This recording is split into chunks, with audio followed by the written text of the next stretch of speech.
Je prends un moment pour vous partager un peu de mon histoire et pourquoi j'en suis venue à me former au yoga du visage et à m'engager pleinement dans cette pratique holistique du bien-être.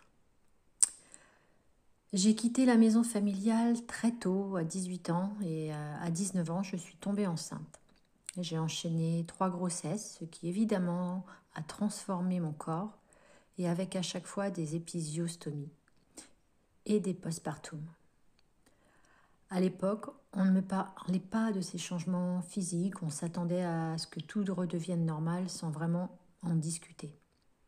Et durant toutes ces années, j'ai pris soin de mes enfants sans jamais prendre de temps pour moi. Je n'avais pas mes parents ni amis près de nous. On s'est toujours débrouillé seul avec mon mari. Pas de loisirs, pas d'activités sportives, pas de moments d'échappement entre amis. Je m'étais entièrement consacrée à ma famille sans m'accorder la moindre pause. Je n'ai pas connu les voyages entre amis ou de créer des souvenirs intenses. Mes priorités étaient ailleurs. Aujourd'hui, mes enfants ont 30, 24 et 22 ans et je suis même grand-mère d'une petite fille de 3 ans qui sont au cœur de ma vie. Et toutes ces années, bien que parfois éprouvantes, m'ont également apporté des moments de bonheur et des souvenirs familiaux inestimables. Ma famille a toujours été une source de bien-être. Ce sont des moments vraiment partagés, même dans les défis du quotidien, qui m'ont permis de trouver un équilibre et de me ressourcer. J'ai toujours gardé la santé comme priorité, écoutant cette petite voix intérieure qui me disait d'être vigilante. Mais je n'avais pas saisi l'importance de m'accorder du temps, de m'écouter pleinement. Vous savez que selon l'OMS, le stress est un des facteurs majeurs des maladies chroniques aujourd'hui et pratiquer régulièrement des techniques de relaxation comme la méditation ou le yoga réduit significativement ces niveaux de stress. Une autre étude révèle aussi que 75%, imaginez 75% des personnes interrogées qui ont ressenti un niveau de stress modéré à élevé au cours des 3 derniers mois.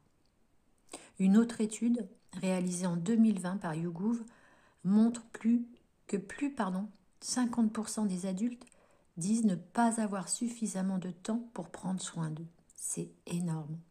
Pourtant, consacrer seulement 5 à 10 minutes par jour à des pratiques de bien-être a des bénéfices prouvés sur la santé mentale et physique. La simplicité avant tout, c'est ce que je vous conseille. Dans un monde où tout va trop vite, apprendre à ralentir et à se recentrer sur l'essentiel est primordial.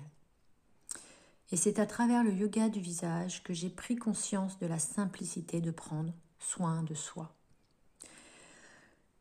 Il est vrai que la société ne nous encourage pas à prendre soin de nous. Nous vivons dans un système où il est nécessaire de travailler pour subvenir à nos besoins. C'est aussi mon cas. J'ai exercé des métiers alimentaires, non pas par passion, mais parce que la vie m'y obligeait. Ce n'est ni ma faute ni celle de mes parents, c'est simplement le système qui est ainsi. Je n'avais pas vraiment l'opportunité de m'ouvrir au monde ou de me consacrer à un métier qui me passionnait. Ma priorité, par contre, a toujours été de m'assurer que ma famille ne manquait de rien. Mais à plus de 50 ans maintenant, avec cette pratique de yoga du visage et du bien-être holistique, j'ai enfin trouvé ce qui m'anime réellement.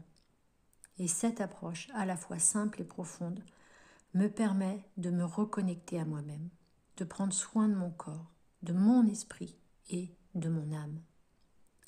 Parfois, il suffit d'un tout petit geste, d'une petite respiration consciente pour réveiller quelque chose en nous. Alors aujourd'hui, après ma formation de professeur de yoga du visage, je réalise que prendre soin de soi peut être très simple. Ce sont des petites choses comme la respiration consciente, la pleine présence ou encore des pratiques de relaxation ou de lecture qui peuvent vraiment transformer notre bien-être.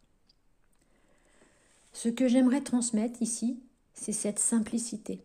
Il faut juste s'accorder ce temps, même si la société nous pousse à faire l'inverse. Mon souhait est de pouvoir subvenir à mes besoins grâce à cette expertise holistique et à la transmission de ce que j'ai appris et pratiqué. C'est une passion qui m'illumine au quotidien et j'aimerais que cette passion vraiment devienne la base de mon travail plutôt que de me contenter d'un emploi alimentaire. Je ne suis pas ici pour rechercher la popularité ou le succès à tout prix. Mon objectif vraiment, c'est de transmettre avec authenticité ce qui me fait du bien et qui, je l'espère, vous apporter aussi bien du bien-être. Je crois profondément au pouvoir de la manifestation, à l'idée que l'on peut attirer ce que l'on souhaite. Et ce que je souhaite manifester ici, c'est un cheminement vers un mieux-être collectif. Mon souhait est que cette pratique résonne en vous pour que nous puissions ensemble avancer vers une vie plus épanouie, en harmonie avec nous-mêmes. Mon but n'est pas de partager mon quotidien, mais de vous offrir des clés pour un mieux-être. J'ai souvent l'impression que ces pratiques sont perçues comme trop spirituelles ou perchées, mais en réalité, elles sont accessibles à tous. Mon rôle est de vous accompagner dans cette découverte. Les conseils que je partage ici sont gratuits, mais il est important de comprendre qu'un véritable travail sur soi nécessite un accompagnement en profondeur. Et cet accompagnement n'est pas gratuit, car il repose sur un engagement personnel à se faire confiance, à s'aimer, à prendre soin de soi. Et ce n'est pas simplement une question de suivre des vidéos d'1 minute ou des exercices rapides. Il s'agit d'un travail qui va bien au-delà pour vous permettre de vous reconnecter à vous-même de manière authentique. Et dans mes accompagnements de yoga du visage, je m'efforce aussi de travailler sur l'harmonie entre le corps, l'esprit et l'âme, parce que tout est lié. Et en tant que femme de plus de 52 ans, je suis moi aussi confrontée au défi de la préménopause et de la ménopause, avec tout ce que cela implique. Et je comprends à quel point ces transitions affectent non seulement le corps, mais aussi l'esprit. Je ne suis ni médecin, ni thérapeute, ni naturopathe, mais je vous apporte des clés et des outils pour mieux traverser ces étapes.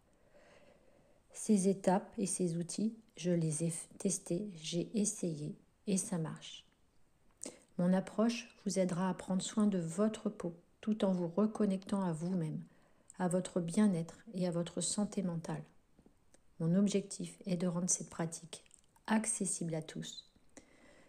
J'aspire à créer des routines simples et efficaces avec des produits propres, ainsi qu'à organiser des ateliers de bien-être holistique.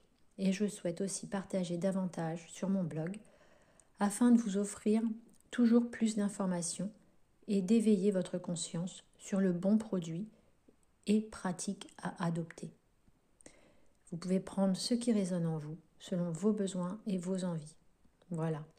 Et si mon parcours vous parle, sachez que nous sommes ensemble sur ce chemin. Mon souhait est de vous montrer qu'il est possible de vieillir en beauté, en harmonie et en pleine santé. À bientôt.